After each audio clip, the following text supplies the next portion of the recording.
नमस्कार रसिक हो. साहित्य जगताची सफर साहित्य रस by Archi Radha just for you. आपल्या या उपक्रमात आपल्या सगळ्यांचं पुन्हा एकदा मनापासून खूप खूप खूप स्वागत मंडळी.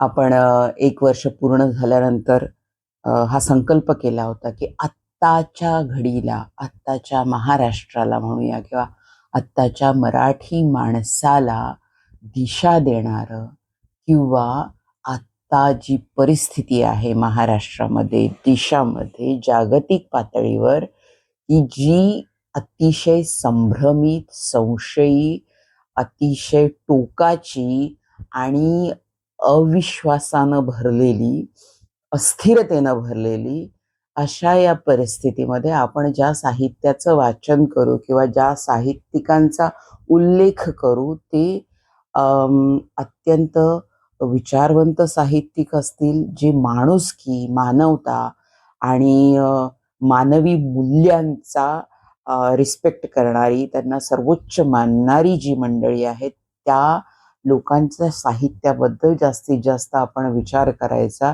या बाबतीत आपण बोललो होतो. आणि त्यानंतर माणसाला माणसं जोडणारी आणि खऱ्या माणुसकीचा आविष्कार आपल्या लेखणीतनं करणारी मंडळी आपण सामोरं आणण्याचा प्रयत्न करतोय. हा प्रयत्न खरं तर म्हणजे खूप व्यापक आहे हे सगळं, पण आम्ही आमच्या प्रयत्नानं काहीतरी छोटं मोठं आमच्या वकुबाप्रमाणे, आकलनाप्रमाणे आपल्या सर्वांच्यापर्यंत पोहोचवण्याचा प्रयत्न करतोय. आणि या प्रयत्नाला आपण भरभरून प्रतिसाद द्यावा, आमचं म्हणणं ऐकावं आणि ते सर्वांपर्यंत तुमच्याही माध्यमातून पोहोचावं अशी पहिल्यांदाच मी विनंती करतेय. कारण हे खूप महत्वाचं आहे. विशेषतः आजच्या लेखकाबद्दल बोलताना म्हणजे प्रचंड आदराची भावना आहे, पण एखादा व्यक्ती किती व्यापक असू शकते, किती व्यासंगी असू शकते, किती विचारवंत असू शकते, किती अभ्यासक असू शकते आणि किती क्रांतिकारी असू शकते, पण या क्रांतीला धगधगता ज्वालेचा रूप न देता ही क्रांती मंदपणे अशी सातत्यानं तेवत राहणारी आहे, आपल्याला विचार करत ठेवणारी आहे. आणि निश्चितच आत्ताच्या पिढीनं, आत्ताच्या महाराष्ट्रानं यांच्या साहित्याचं वाचन करायला पाहिजे, त्या साहित्याचा प्रसार करायला पाहिजे, त्यातल्या विचारांचा प्रचार करायला पाहिजे आणि प्रसार करायला पाहिजे. ही आजच्या महाराष्ट्राची काळाची गरज आहे असं मला वाटतं प्रामाणिकपणानं. आणि खरंच आहे मंडळी, मी इतकं का बोलले तर आज आपण जे साहित्यिक, थोर, विचारवंत लेखक ज्यांचा आपण चर्चा करणार आहोत, ज्यांची, ते आहेत डॉक्टर आ.ह. साळुंखे.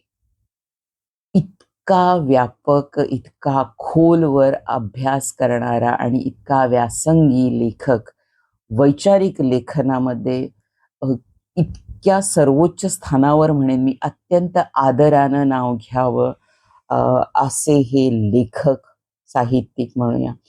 प्रत्येकाचं एक लेखन करताना स्वप्न असतं म्हणूयात किंवा एक असं वाटत असतं की नाही मला या प्रकारचं लेखन जास्त करायचंय किंवा काय करायचंय.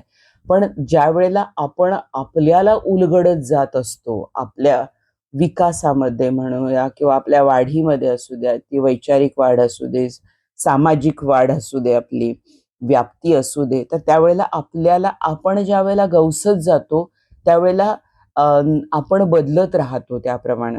आणि त्यामुळं खरं तर समाजाची एक मोठी वैचारिक गरज पूर्ण केलेले असे साहित्यिक म्हणजे विचारवंत लेखक म्हणून ज्यांचं नाव अत्यंत आदराने घ्यावं असे डॉक्टर आ.ह. साळुंखे.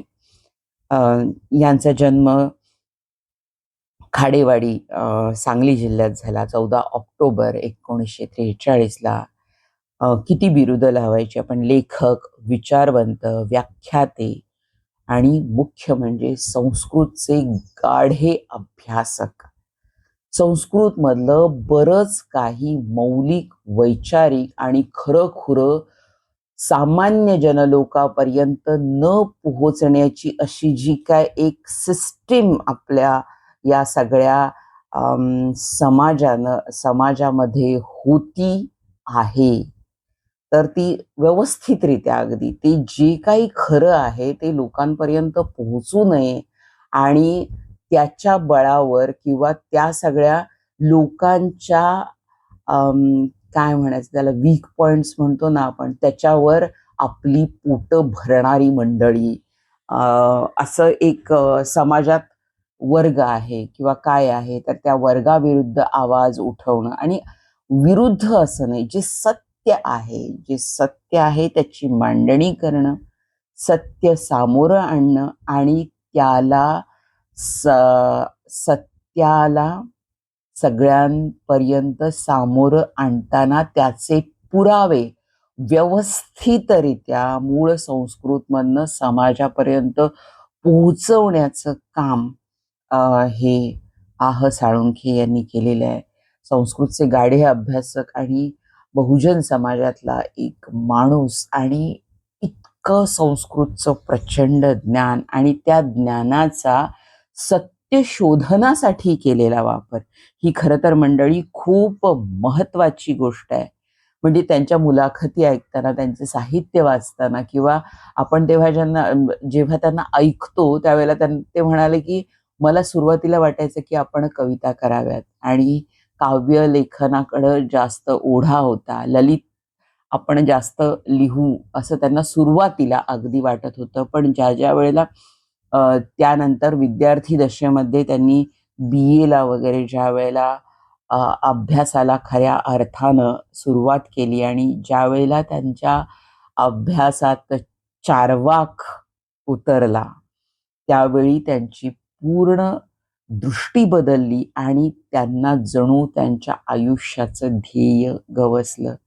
खरं तर मंडळी हे वादविवादाचा मुद्दा खूप आहे, कारण चार्वाक आपल्याकडं व्यवस्थितरित्या नाहीसा केलेला आहे, दाबलेला आहे. बरंच जे काही मिळतं, ऐकायला मिळतं ते या सगळ्या म्हणजे चार्वाकाला अत्यंत निगेटिव्ह पद्धतीनं म्हणूया किंवा काय अशा पद्धतीनं उभं केलेलं आहे की ज्यावेळेला ती सामाजिक उतरंड होती किंवा काय होती, तर त्याला अजिबात धक्का पोचू नये म्हणून प्रस्थापित मंडळींनी चार्वाकाला कशा पद्धतीनं बाजूला केलेलं आहे किंवा कशा पद्धतीनं बदनाम केलेलं आहे किंवा कशा पद्धतीनं त्याला उपेक्षा करून दाबण्याचा प्रयत्न केलेला आहे, हे बऱ्याच मंडळींना माहीत आहे आणि त्याबद्दल आता वाद उपस्थित करायचा नाहीये. आपल्याला फक्त चार्वाक म्हटलं की ऋणं कृत्वा घृतं पिबेत वगैरे आपल्याला हे सगळं आठवतं की काही करा पण मस्त जगा वगैरे असं म्हणणारा होता आणि नास्तिक होता आणि त्याचं तत्वज्ञान भारतीय तत्वज्ञानाला पटणारं नव्हतं वगैरे वगैरे वगैरे. आपण बरंच जे ऐकतो चार्वाकाबद्दल ते विरोधातलं ऐकतो आणि आपल्याला आह साळुंखे यांच्याकडून ज्या वेळेला आपल्याला चार्वाक उलगडायला लागतो त्यावेळेला आपण स्तिमित होतो आणि आपण जास्तीत जास्त चिकित्सक व्हायला लागतो. आणि सगळ्यात मोठं वैशिष्ट्य साळुंखे यांच्या लेखनाचं म्हणजे चिकित्सक दृष्टीने बघा, अभ्यास करा, वाचा, त्यानंतर आपली मतं बनवा, अशीच कुणीतरी लादलेली पूर्ण विचार बंद केलेली म्हणजे वैचारिक बाजू किंवा चिकित्सा किंवा लॉजिक संपूर्णपणे गुंडाळून ठेवून फक्त बिलीफ सिस्टीमवर जाणं हे अजिबात मान्य नसलेला एक अत्यंत प्रतिष्ठित लेखक म्हणून आपण आह साळुंखे यांच्याकडे बघतो. आणि इतकी विनम्रता आणि इतकं प्रखर लेखन या दोन्हीची सांगड घालताना म्हणजे हे जे बघतो ना आपण, इतक्या विनम्रपणे ते सगळं सांगतात आणि इतकं खरं सत्य जे खूप जाज्वल्य प्रखर आहे ते आपल्या समोर आणतात, त्यावेळेला खूप आश्चर्य वाटतं. आणि त्यांचं इतकी प्रचंड साहित्य संपदा आणि इतका अभ्यासानं केलेलं लेखन आणि आपल्या समोर आणलेलं जळजळीत सत्य, या सगळ्या गोष्टी आपण जेव्हा विचार करतो त्यावेळेला आत्ताच्या महाराष्ट्राला अत्यंत आवश्यक आहे की साळुंखे यांचं लेखन आपण वाचलं पाहिजे, त्याचा अभ्यास केला पाहिजे आणि मुख्य म्हणजे ते अंमलात आणलं पाहिजे. कारण अंमलात आणणं हा भाग आपण इतका व्यवस्थित गुंडाळून ठेवतो. अंमलात नाही आणायचं. इतक्या बड्या बड्या बड्या बाता मारायच्या, सगळे शब्द खोटे ठरवायचे आपले आपणच, आणि बोलायचं ते वागायचं नाही, वागायचं ते दाखवायचं वेगळं, करायचं वेगळं, मनोवृत्ती वेगळी, आत एक बाहेर एक, खऱ्याचा मागमूस नाही, अशा पद्धतीनं काहीतरी बेगडी स्वरूपाचं जगणं आता इतकं वाढलंय आणि सगळी जण अस्थिर अस्वस्थ आहेत, कारण सत्य शोधनाकडं कुणाचाही कल नाही. हो, असं का? बिलीफ सिस्टीम, आणि ती इतकी भक्कम करण्याचा प्रयत्न आता तरी सध्या इतका चाललेला आहे, तो अतिशय लाजिरवाणा आहे. महाराष्ट्राच्या भूमीसाठी तर अत्यंत लाजिरवाणा आहे असं मी म्हणेन. कारण ही पराक्रमाची भूमी आहे, ही कष्टकऱ्यांची भूमी आहे, ही सत्यशोधकांची भूमी आहे, ही विचारवंतांची भूमी आहे, ही साहित्यिकांची भूमी आहे, ही कलाकारांची भूमी आहे, आणि नवीन विचार सर्वस्वी अंगी बाणवणारी आणि नवीन विचार फुलवणारी अशी ही सांस्कृतिक, सामाजिक आणि ऐक्याची बैठक असणारी ही भूमी आहे.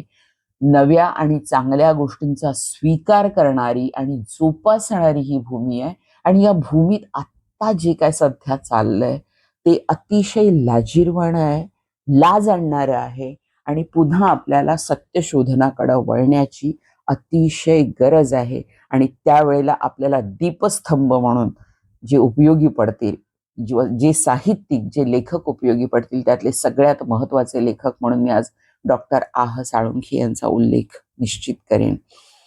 कारण पहिल्यांदाच म्हटलं की संस्कृतचे गाडे अभ्यासक, आणि हा सगळा प्रवास त्यांचा चार्वाकापासून सुरू झाला. त्यांची दृष्टी बदलली आणि त्यानंतर चिकित्सक वृत्तीनं, म्हणजे आपण पहिल्यांदा म्हणतो की आपली वेद असो, वेद, आता आस्तिक नास्तिक पासून आपण जर सुरुवात करायची झाली तर वेदांना मानणारे आस्तिक आणि वेदांना न मानणारे नास्तिक, असा एक ढोबळ वाद आहे. म्हणजे देव मानणारे, देव न मानणारे याच्यापेक्षा सुद्धा वेदांना मानणारे आस्तिक आणि वेदांना न मानणारे नास्तिक. आपल्याकडे दोन्ही परंपरा सशक्त रीतीने होत्या. त्याच्यामध्ये आता खूप खोलवर न जाता वरवर उल्लेख करणं अतिशय आवश्यक आहे की बौद्ध, जैन, चार्वाक ही नास्तिक दर्शनं म्हणतो आपण त्यांना, आणि वेदांत म्हणजे ही जी षड्दर्शनं आहेत ती वेदावरची, जी पूर्वमीमांसा, उत्तरमीमांसा, सांख्य, योग, न्याय, वैशेषिक, ही षड्दर्शनं ही आस्तिक दर्शनं म्हणतो आपण. आता सांख्य आणि बौद्ध सुद्धा आपल्याला ज्या वेळेला आपण वाचायला लागतो किंवा काय, इतकी साम्यस्थळं आढळत असतात आपल्याला. तो खूप खोल आणि वैचारिक तत्वज्ञान आहे. ते आपण थोडं त्यावर आत्ता नको चर्चा करायला. पण या ज्या दोन परंपरा होत्या आणि ज्या एका मागोमाग एक अशा वाढीस लागलेल्या होत्या किंवा फुलत आलेल्या होत्या किंवा विस्तारित झालेल्या या ज्या परंपरा आहेत म्हणूयात आपण, तर यामध्ये बौद्ध, जैन आणि चार्वाक यांना नास्तिक दर्शन म्हणतो आपण. तर यांचा खरा अभ्यास करून काय आहे हे अत्यंत वैज्ञानिक, चिकित्सक दृष्टीने, आणि जे सत्य आपल्या समोर आहे त्या पद्धतीने त्याचा विचार करणारं आणि त्या जगण्याचा विचार करणारं, कुठल्या बिलीफ सिस्टीमवर आपले विचार बंद करून, आपलं लॉजिक गुंडाळून ठेवून, कुठंतरी श्रद्धा ठेवून त्याप्रमाणे अंधानुकरण करणं, हे या पठडीत अजिबात बसत नाही. आणि ती अत्यंत महत्वाची गोष्ट आहे, ती काळाची गरज आहे. आपण विज्ञान युगात जगतो आहोत. आपण आता अशा जगात जगतो आहोत, 21व्या शतकाचं एक पाव शतक पार पडलेलं आहे आणि आपण त्या पाव शतकानंतर आपली वाटचाल इतक्या वेगानं सुरू आहे आणि त्यात आपण ज्या वेळेला काहीतरी बिलीफ सिस्टीम अशा पुन्हा बांडगुळासारख्या वाढवत जगतो आहोत, तर त्याला शह देण्यासाठी म्हणूयात किंवा खरं जे काय आहे, जे सत्य सामोरं येण्यासाठी या लेखनाचा, या साहित्याचा जास्तीत जास्त विचार होणं अत्यंत गरजेचं आहे महाराष्ट्रात मराठी माणसानं, असं मला वाटतं. त्यांची ग्रंथसंपदा अफाट आहे आणि ती आपल्या सगळ्या बिलीफ सिस्टीमला प्रचंड धक्के देणारी आहे, अस्वस्थ करणारी आहे, पण आपल्याला सत्याकडे नेणारी आहे. त्याचे काही उल्लेख, कारण वेळ खूप कमी आहे आणि हे इतकं व्यापक, इतकं प्रचंड, आणि त्यांची जवळपास 75च्या वर पुस्तकं लिहिलेली आहेत त्यांनी, आणि ती सगळी पुस्तकं याच दिशेनं, याच विचार परिवर्तनाचं एक मोठं माध्यम म्हणून आपण त्यांच्याकडं बघावं, अशी ही पुस्तकं आहेत. आणि यामध्ये मुख्यतः नाव घ्यायचं झालं तर बरीच नावं सुटतील, पण वेळ वेळ कमी आहे आपल्याला आणि हा विचार पोहोचणं गरजेचं आहे. आणि त्यासाठी आपण कुठेतरी टोचणी लावायला पाहिजे वाचकांना आणि त्यांना उद्युक्त करायला पाहिजे की नाही, हे वाचा, याबद्दल विचार करा, हे कुठंतरी अंमलात आणा. ही एक भावना आहे या साहित्य रस याच्यातून, by Archi Radha just for you या आमच्या उपक्रमातनं. तर साळुंकेंची पुस्तकं आस्तिक शिरोमणी चारवाक, एकलव्य, ऐतरेय ब्राह्मणिक चिकित्सा, चारवाक दर्शन, चिंतन, बळीराजा ते रवींद्रनाथ, विद्रोही तुकाराम, धर्म की धर्मापलीकडे, बळीवंश, तथागत बुद्ध आणि संत तुकाराम, सर्वोत्तम भूमिपत्र गौतम बुद्ध, महात्मा फुले आणि धर्म, महात्मा फुले आणि शिक्षण, शिवराय, संस्कार आणि शिक्षण, छत्रपती शिवाजी महाराजांचा दुसरा राज्याभिषेक आणि हृदयातून हृदयाकडे, जिज्ञासा पुरुष, युएन संघ, कितीतरी पुस्तकं. आणि ही जी सगळ्या व्यक्ती त्यांनी निवडलेल्या आहेत, ही जी मंडळी निवडलेली आहे त्यांच्या लेखनासाठी किंवा अभ्यासासाठी, ती सगळी अत्यंत चिकित्सक, विचार करणारी, आपण ज्यांना व्हेरी लॉजिकल, प्रॅक्टिकल आणि जगण्याकडं जसं आहे तसं बघणारी, पुरोगामी विचारांची, समाजवादी विचारांची आणि सगळ्यात जास्त म्हणजे माणुसकीला, समतेला महत्त्व देणारी ही सगळी मंडळी आहेत. म्हणून आज यांचं वाचन होणं अतिशय गरजेचं आहे. अत्यंत चिकित्सकरित्या या सगळ्या व्यक्तिरेखा आपल्याला पुन्हा नव्यानं आपल्यासमोर उलगडत जातात आणि आपण पुन्हा नव्यानं सगळ्या या उतरंडीचा म्हणूया किंवा या प्रस्थापित व्यवस्थेचा विचार करायला लागतो आणि त्यातनं खरं काय हे आपल्याला सापडत जातं. आणि ही गोष्ट अत्यंत महत्त्वाची आहे मंडळी, असं मला वाटतं. यांच्याबद्दल विचार करणारी मंडळी किंवा यांच्या साहित्याची प्रचंड भक्त असणारी, भक्त हा प्रकार या अजिबात साळुंखेंना मान्य नाही, पण एक व्यक्ती अशा आहेत की यांच्या विचारांना अतिशय पूज्य मानणाऱ्या आणि त्याप्रमाणे जगणाऱ्या अशी बरीच मंडळी आहेत. पण त्याही पेक्षा कितीतरी अशी जी प्रस्थापित व्यवस्थेतली मंडळी आहेत की ज्यांचा विरोध त्यांना इतका प्रचंड प्रमाणात सगळ्याच पातळीवर अनुभवायला आला असेल, यात अजिबात शंका नाही. ते उघडपणे त्याबद्दल बोलत नाहीत किंवा त्यांना ते जास्त महत्त्वाचं वाटत नाही. पण असं लेखन करताना, हे सत्य शोधून बाहेर आणताना त्यांना किती अडथळ्यांना तोंड द्यावं लागलं असेल किंवा किती विरोध पत्करावा लागला असेल, हे खरं तर तेच जाणवतं. आणि ते सहन करण्याची ताकदही त्यांनी कशी मिळवली, ही जी सगळे पूर्व मंडळी आहेत की ही गौतम बुद्धांपासनं आंबेडकरांपर्यंत, आणि त्यामध्ये ही संत मंडळी, तुकारामांच्या बद्दल, विद्रोही तुकारामांबद्दल ज्या वेळेला आपण ऐकतो, आपल्याला कसं माहित असतं मंडळी, मला कोणाबद्दल वाईट बोलायचं नाही. माझे अत्यंत आदर्श ज्यांना मी मानते ते दिग्दर्शक शांताराम बापूंनी किंवा काय प्रभात मधून म्हणूया किंवा दामले फत्तेलाल यांनी संत तुकाराम आणला आपल्या भेटीला, जनसामान्यांच्या भेटीला पडद्यावर आणला. पण वसंत पागनीस हे स्त्री व्यक्तिरेखा करणारे, नाटकात स्त्री व्यक्तिरेखा करणारे असे नट, त्यांनी तुकाराम आपल्यासमोर साकारला आणि तो तुकाराम इतका मऊ लोण्याच्या गोळ्यासारखा सहनशील, बिचारा, व्यवहार ज्ञान अत्यंत कमी असणारा, साधा भोळा भाबडा असा तुकाराम. म्हणजे तो तुकाराम जनसामान्यांवर इतका पक्का बसलेला आहे. त्यानंतर विचारवंत मंडळींनी तुकाराम पडद्यावर आणले, चांगल्या पद्धतीनं केले. पण जो तुकाराम, जी पहिली प्रतिमा लोकांच्या मनात बसलेली आहे, ती काही केल्या उठता उठत नाही. पण खरंच तुकाराम तसा होता का हो? खूप विचार करण्यासारखी गोष्ट आहे. ज्यांच्या घरात गाथा आहे, गाथा वाचन आहे, हरिपाठ सातत्यानं वाचन ज्यांचं चाललेलं असतं, किंवा त्या मंडळींनी कधीतरी डोळसपणे विचार करून खरंच तुकाराम तसा होता का? खरा तुकाराम काय होता? आणि तुकारामाचं महत्व काय आहे संत परंपरेत? फक्त संत होता का? फक्त भक्त होता का?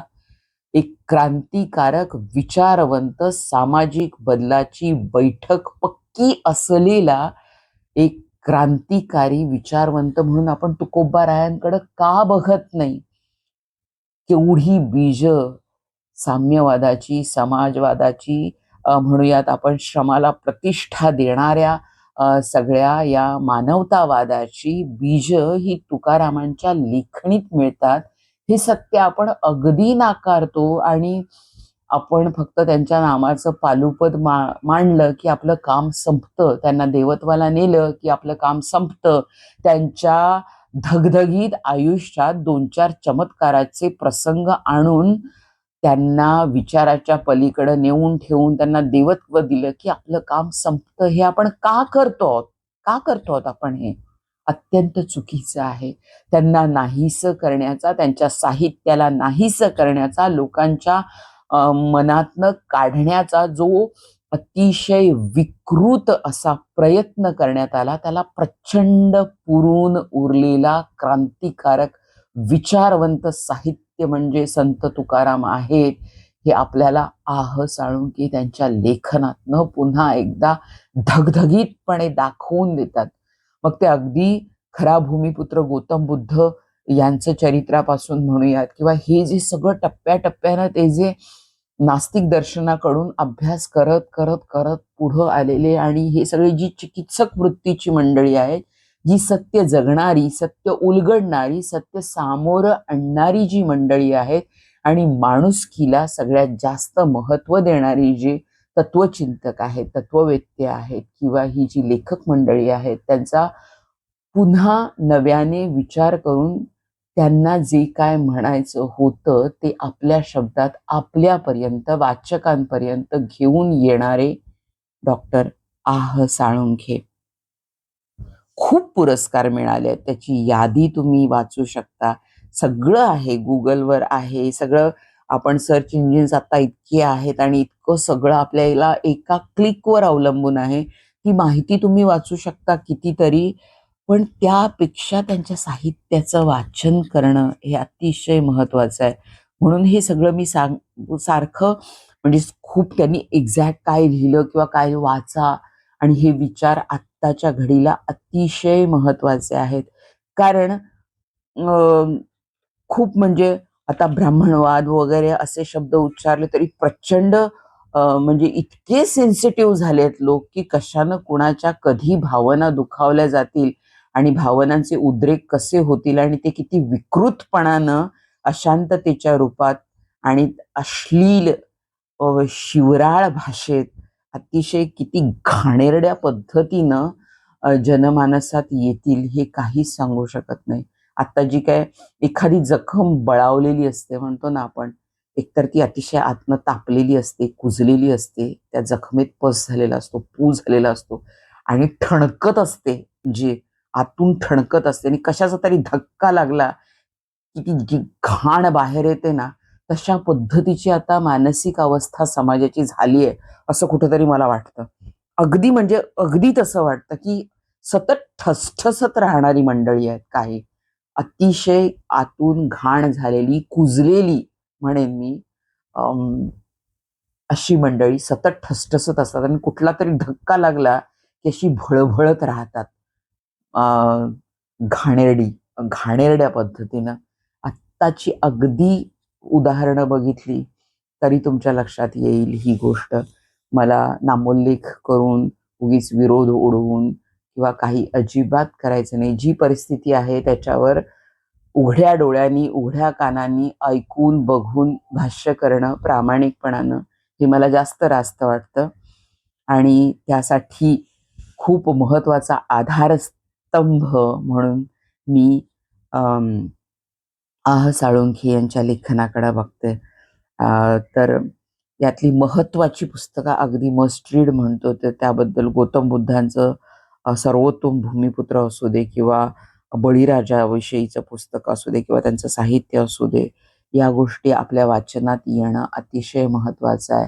कारण इडापिडा टळो, बळीचं राज्य येऊ दे, बळीचं राज्य कसं सुखसंपन्न होतं आणि बळीराजाच्या राज्यामध्ये पुन्हा बटू वामन येऊन त्यानं 3 पावलं जमीन मागितली. म्हणजे नेमकं काय मागितलं आणि त्यानंतर बळीच्या राज्यामध्ये कर्मकांडाचा, यज्ञयागाचा कसा शिरकाव झाला आणि कशा पद्धतीनं हे सगळं अतिशय अभ्यासू पद्धतीनं आणि खरं सत्य सामोरं आणण्यासाठी तुम्ही हे वाचन करणं अतिशय आवश्यक आहे. नेमकी 3 पावलं मागितली म्हणजे काय मागितलं हे त्यांनी ज्यावेळेला सांगताना ऐतरेय ब्राह्मण एक किस्सा या पुस्तकामध्ये किंवा बळीराजाच्या या संदर्भाने ज्यावेळेला त्यांचं लेखन आपल्या वाचनात येतं त्यावेळेला आपण स्तब्ध होतो आणि खरी वस्तुस्थिती कळल्यानंतर आपल्यात एक आमूलाग्र बदल घडतो निश्चितच. त्यासाठी त्यांचं वाचन करणं आवश्यक आहे.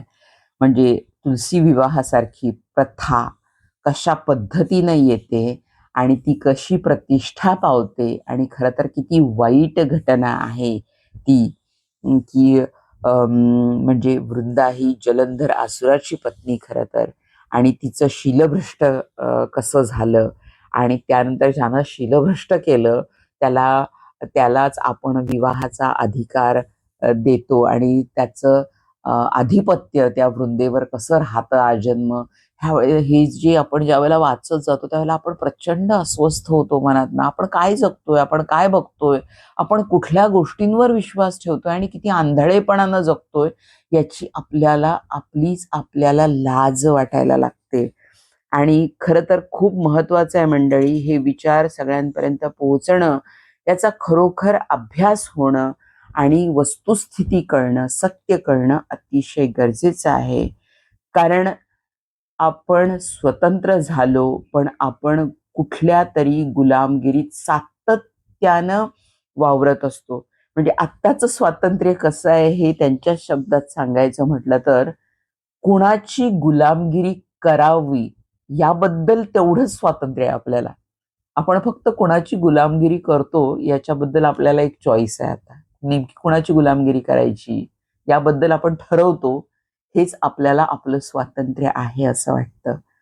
गुलामगिरी म्हणजे काय?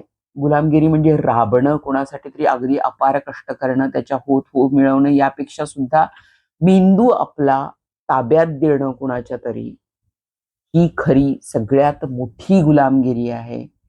आणि आपला मेंदू आपण चिकित्सक पद्धतीने न वापरणं आणि सत्याच्या शोधापर्यंत जायला प्रचंड घाबरणं आणि कशाला भानगडीत त्या पडायचं, जगतोय ना मस्त आपण आता प्रस्थापित पद्धतीनं, कशाला उगीच डोक्याला ताप करून घ्यायचा. असा एक निवांतपणे जगण्याचा आपला जो दृष्टिकोन असतो की डोक्याला ताप कशाला करून घ्यायचा, हे सगळं व्यवस्थित आहे ना, मस्त धमाल करा, जगा, एन्जॉय करा, कशाला पाहिजे उचापती. हे जे आपलं जगणं झालेलं आहे ना मंडळी, ही आपण मानसिक गुलामगिरी पत्करलेली आहे कशाची तरी. शांतपणे बसा, विचार करा, आपल्याला ही जाणीव होईल. आणि ही जाणीव आपल्याला होत नसली तर आपण निश्चित साळुंखेंची पुस्तकं वाचा. धर्मांची सर्वांगीण चिकित्सा करून मग माणुसकीला कसं जवळ करणं आवश्यक आहे, आणि हे संत साहित्यातनं किंवा हे नास्तिक दर्शनातनं हे कसं कसं घडत आलेलं आहे. आपण विद्रोही तुकाराम वाचला तर त्यातनं सुद्धा आपल्याला एका प्रचंड मोठं सत्य आपल्या समोर येतं. तुकारामांच्या बद्दलचं, त्या विचाराबद्दलचं, आणि खरे तुकाराम काय होते याबद्दलचं. आणि तुकारामांनी सुद्धा स्त्रियांच्या कष्टाला किती महत्त्व दिलं होतं, या सगळ्या गोष्टी आपल्या समोर येतात. आणि हे आह साळुंखे यांच्या पुस्तकामधनं आपल्याला कळतं. खरं तर एका शेतकरी कुटुंबात जन्मलेला माणूस, आई वडील निरक्षर या कॅटेगरीमध्ये असलेले, आणि भाऊ त्यांचा म्हणजे नॉन मॅट्रिक व्यक्ती, पण त्यांना इतका आधार दिला, इतकं सपोर्ट करणे एक म्हणतो आपण. आणि आई वारकरी संप्रदायातली, गळ्यात माळ असणारी, अशी कौटुंबिक पृष्ठभूमी म्हणूयात आपण आह साळुंखेंची. पण त्यातून एक असा लखलखता दिव्य तारा आपल्या समोर जेव्हा साहित्यिक म्हणून किंवा विचारवंत थोर लेखक म्हणून, आणि मुख्यतः सत्य शोधणारा, सत्य निडरपणे, अत्यंत भेदकपणे, पण तितक्याच नम्रपणे आपल्या समोर आणणारे थोर विचारवंत लेखक म्हणून आपण डॉक्टर आह साळुंखे यांच्याकडं बघणं आवश्यक आहे. आणखी एक माझा हळूवार धागा जोडलेला, कारण मला नमूद करावं असं वाटतं, खरं तर आवश्यकता नाही आहे, पण कुठंतरी भावनेला स्पर्श करणं हा माझा स्वभाव आहे. म्हणजे माहीत नाही कारण ज्या माझी 11वी-12वी ज्या कॉलेजमध्ये झाली, त्या कॉलेजमध्ये कधीतरी यांची पायधूळ झडली होती, कारण वेलिंग्टन कॉलेजचे विद्यार्थी आहेत डॉक्टर आह साळुंखे, त्यांच्या BA पर्यंत. आणि ते शिवाजी युनिव्हर्सिटीचे विद्यार्थी आहेत, ज्या युनिव्हर्सिटीची मी विद्यार्थिनी आहे. आणि मला खूप अभिमान वाटतो हे सांगताना, की त्यांची पायधूळ जिथं झडली आहे, तिथं मी शिक्षण घेतलेलं आहे, याबद्दल मला अतिशय समाधान वाटतं. खूप समाधान वाटतं मला या गोष्टीचं. आणि हा एक भावनिक बंध कुठंतरी आहे. वेलिंग्टन कॉलेजचा म्हणूयात, किंवा शिवाजी युनिव्हर्सिटीचा म्हणूयात, किंवा आमच्या पश्चिम महाराष्ट्राचा म्हणूयात. आता ही खूपच कोत्या विचारांची झाली वगैरे असं कोणी म्हणू शकतील. काहीही असो मंडळी, पण जेव्हा आपण एखाद्या परदेशात जातो, त्यावेळेला आपल्या भाषेचा एक शब्द ऐकतो, त्यावेळेला आपल्याला कसं उचंबळ, अरे हा माणूस आपल्या देशातला आहे. देशातला म्हणता म्हणता मग एकदम राज्यातला, अरे मग अरे बापरे, हा तर आपल्या गावाकडचा माणूस आहे. ही जी भावना असते ना, म्हणजे ती कोती होणं हा प्रकार नसतो त्याच्यामध्ये. आपल्याला ती भावना कशी, अरे हा तर आपला माणूस आहे, हा आपल्या गावाकडचा माणूस आहे. ही जी ओढ, हे जे आपलेपण जे जाणवतं ना, तसं काहीसं मला आह साळुंखे यांच्याबद्दल जाणवतं. अरे हा आपला माणूस आहे, हा आपला साहित्यिक आहे, हा आपले डोळे उघडवणारा साहित्यिक आहे, विचारवंत लेखक आहे. म्हणून आपल्याला आपण त्या आपलेपणानं पुन्हा आपण त्यांच्या साहित्याचा अभ्यास, खरं तर हे आपलं मांडणं खरं तर आपलं खूप वाईट आहे. खरं तर असंच आपण आपलं आपलं मानून बऱ्याच विचारवंतांना कुठल्या तरी एका विशिष्ट जातीशी बांधलं, कुठल्या एका विशिष्ट धर्माशी बांधलं, कुठल्या एका विशिष्ट वर्गाशी बांधलं.